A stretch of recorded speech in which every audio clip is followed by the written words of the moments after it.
আল্লাহ রাব্বুল আলামিন বলেন, আলিফ লাম রা কিতাবুন আনজালনাহু ইলাইক।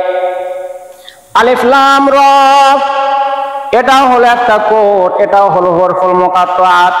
এই শব্দের অর্থ আল্লাহ পাক ছাড়া আর কেউ জানে না। কিছু কিছু কোড থাকবে দেখবেন, এইসব কোড কিন্তু সব মানুষই জানে না। দোকানদাররাও দেখবেন কিছু কিছু কোড ব্যবহার করে, এই কোড কিন্তু সবাই জানে না। যদি আপনি কাপড় কিনতে যান, কাপড় কিনতে গেলে দেখবেন ওরা কিছু কোড ব্যবহার করতেছে, কিছু কোড, এই কোডের মানে কিন্তু আপনি বুঝবেন না। যদি বলেন ভাই কাপড় নিব, বলে যারে কাপড় নেবেন নেন, সমস্যা নেই, দাম নিয়ে বাঁধবে না।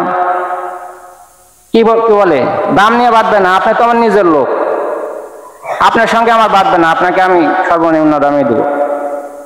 মানে এমন ভাবে কথা বলে যেন মনে হয় যে ও মনে হয় আসলেই আমাকে কম দামে দেবে, এরকম ভাবে কথা বলে।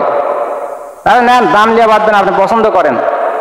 তখন বলতেছে যে যেটা নেব, তখন বলতেছে এটার দাম কত। তখন ওরা আবার যে কর্মচারী তাকে ডাক দিয়ে বলছে এটার কোড কত রে? তখন বলতেছে 1630। তখন 1630, ঠিক আছে ভাই তাহলে 900 টাকা দেন। বলেন 1630-এর সাথে 900-র কোনো মিল আছে? এই যে কোডটা যে তার কর্মচারী বলেছে, কর্মচারী থাকতে থাকতে সেও কোডটা শিখে ফেলেছে, এবং দোকানদারই শুধু এই কোডটা জানে, কাস্টমার কিন্তু বোঝে না। আল্লাহ রাব্বুল আলামিন এই কোরআনে কিছু কিছু কোড ব্যবহার করেছেন। ইয়াসিন, তাহা, বিভিন্ন সূরার শুরুতে হামিম, এই যে বিভিন্ন কোড ব্যবহার করেছে।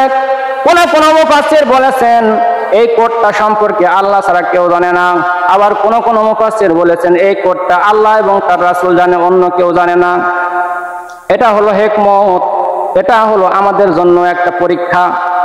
কোন মুসলমান এটা বিশ্বাস করে আর কোন মুসলমান এটা বিশ্বাস করে না, আমাদের দায়িত্ব, আমাদের কর্তব্য হলো এইটার অর্থ আমরা জানি আর না জানি এটার উপর আমাদের বিশ্বাস করা লাগবে, কারণ এটা আল্লাহর কালাম। এটা যারা বিশ্বাস করবে না তারা ঈমানের পরীক্ষায় হেরে যাবে। আল্লাহ রাব্বুল আলামিন বান্দাকে পরীক্ষার জন্য এই বিভিন্ন সূরার শুরুতে একটা করে কোড দিয়ে দিয়েছে।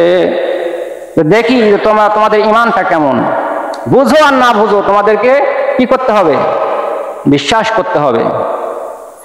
আলিফ লাম রা কিতাবুন আনজালনাহু ইলাইক।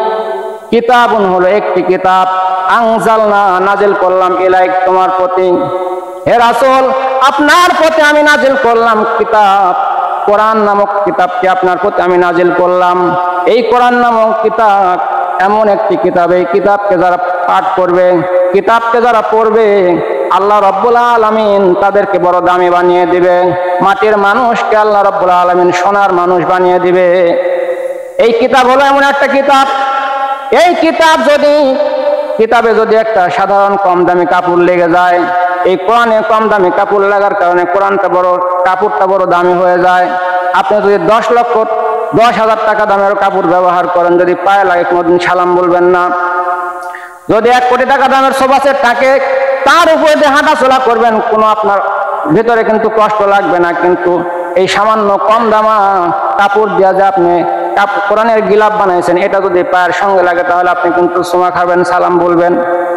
এই যে সামান্য একটা রিহাল, কম দামি একটা রিহাল, এই রিহালটা কত দামি, রিহালটার সঙ্গে লাগার কারণে, কোরআনের সঙ্গে রিহালটা লাগার কারণে রিহালটা বড় দামি হয়ে গেছে। রিহালটা যেই কাঠেরই হোক না কেন, রিহালটাকে কিন্তু আমরা বুকে জড়ায় রাখি। কোরআনের সঙ্গে যারা লাগবে, আল্লাহ রাব্বুল আলামিন বলেন আমি তাদেরকে এই দামি বানায়া দিব। একজন কৃষক ছিল, একজন কৃষকের ঘটনা একটু শোনেন। একজন কৃষক ছিল, কৃষকটা কোরআনকে বড় মহাব্বত করতো, কোরআনকে বড় মহাব্বত করতো। কৃষক মানুষ কোরআন পড়তে পারতো না, কোরআনকে সে তেলাওয়াত করতে পারতো না, কিন্তু কোরআনকে সে বড় মহাব্বত করতো। এই কৃষকটা কি করেছে? এই কৃষকটা বাজার থেকে কোরআনের একটা কপি কিনে এনেছে। কোরআনের একটা কপি কিনে এনে এই কোরআনটা প্রতিদিন সেই কৃষকটা কাজে যাওয়ার আগে কোরআনটা খুলে কোরআনের লাইনে লাইনে হাত ঘোরায় আর বলে, আল্লাহ তুমি যা বলেছো সঠিক বলেছো, আল্লাহ তুমি যা বলেছো সঠিক বলেছো, এর মধ্যে কোনো সন্দেহের লেশ মাত্র নাই। এইভাবে সে চোখের পানি ফেলে ফেলে কান্দে, আর কোরআনের উপর দিয়ে প্রতিদিন সে হাতটা ঘোরায়। আবার সে মাঠে চলে যায় হাল বোয়ার জন্য। আবার আসে। এইভাবে প্রতিদিন সে কোরআনের উপর দিয়ে সে কান্নাকাটি করে, আল্লাহ কোরআন তো আমি পড়তে পারি না। কোরআনের লাইনে লাইনে হাত ঘুরায় আর কেঁদে কেঁদে আল্লাহকে বলে, আল্লাহ তুমি সঠিক বলেছো, এর মধ্যে সন্দেহের কোনো লেশ নাই। এইরকম ভাবে প্রতিদিন সে কোরআনকে বড় মহাব্বত করতে করতে একদিন জমিন থেকে বিদায় হয়ে চলে গেল। ওই জামানার যে বড় একজন ওলি ছিল, আল্লাহ রাব্বুল আলামিন স্বপ্ন যোগে তাকে জানা দিলেন, অমুক গ্রামে আমার একজন বন্ধু, আমার একজন ওলি ইন্তেকাল করিয়াছে, তার জানাজায় শরীক হইয়া যাও। এই ওলি এবার ওই গ্রামে চলে গেল জানাজা করার জন্য। গিয়ে মানুষদেরকে বলতেছে, এই গ্রামে কি কোনো ওলি মারা গেছে নাকি? বলে, না না, কোনো ওলি তো মারা যায় নাই। এই গ্রামে একজন সাধারণ কৃষক মারা গেছে। সাধারণ কৃষক 5 ওয়াক্ত নামাজ পড়তো।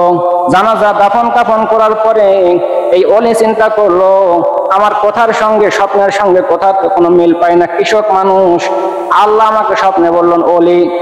এবার যখন তার বিবির কাছে গেল, তার বিবির কাছে গিয়া বলল, আপনার স্বামীর কি কোনো আমল আছে নাকি? বলে, তেমন তো কোনো আমল নাই, আমার স্বামী 5 ওয়াক্ত নামাজ পড়তো, আর ওই যে তাকের উপর তাকায় দেখেন একটা কোরআনের একটা কপি। আমার স্বামী প্রতিদিন কাজে যাওয়ার আগে এই কোরআনটাকে নামায়া এই কোরআনের উপর দিয়ে আঙ্গুল ঘুরাইতো, আর চোখের পানি ছেড়ে ছেড়ে দিয়ে কাঁদতো, আর বলতো, আল্লাহ তুমি যা বলেছো সঠিক বলেছো, সন্দেহের কোনো লেশ মাত্র এর মধ্যে নাই। এইবার বুজুর্গ ডাক দিয়ে বলতেছে, আমি বুঝে ফেলেছি, আর বোঝার মতো কোনো বাকি নাই। এই কোরআনের কারণে একজন কৃষককে আল্লাহ সোনার মানুষে রূপান্তরিত করে দিয়েছে। সুবহানাল্লাহ। এই কোরআনুল কারীম থেকে আমরা আজকে দূরে সরে আছি, আমাদের বড় দুর্ভাগ্য, আমাদের বড় আফসোস। আগের দিনে দেখা যেত মুরব্বীরা প্রতিদিন 2-4 পৃষ্ঠা হলেও সকালে তেলাওয়াত করে কাজে যাইতো। এখন এই কোরআনকে আমরা তেলাওয়াত করি না, এই কোরআনকে আমরা ধরিও না, পড়িও না।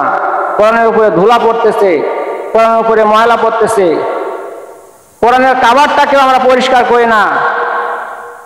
দেখা যায় রমজান মাস আসলে কোরআনকে ধরতে গেলে তখন দেখা যায় যে উয়ে শেষ করা হয়েছে। উয়ে কি করছে? উয়ে শেষ করে ফেলেছে উপকার অংশ। এই হলো আমাদের অবস্থা।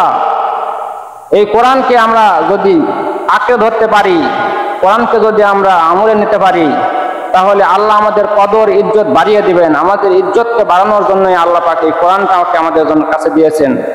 এই জন্য